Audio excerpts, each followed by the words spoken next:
Ще ви прочета едно малко морско стихотворение, което се казва "Дълги бягства". Трябва ли по-високо да говоря или не?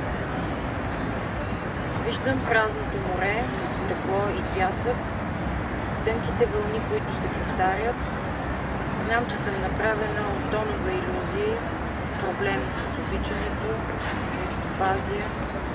Все поглеждам към невидимите точки, в очите на следобеда, отпухнало от преяждане, тънка като сламка от оранжеви коктейли, се смея чрез очите си.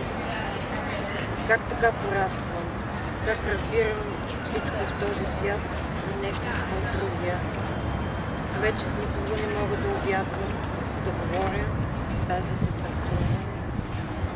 Къс от мен се тръгва неподготвен. Миг и век са равни в смъртта си. Друга част от моя свят остава.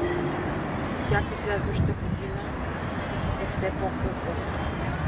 Това, което си е тръгнало, е тъжно. А това, което предстои, ще дойде.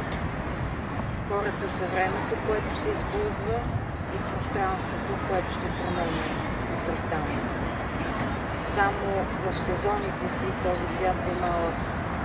Аз отдавна не познавам никого.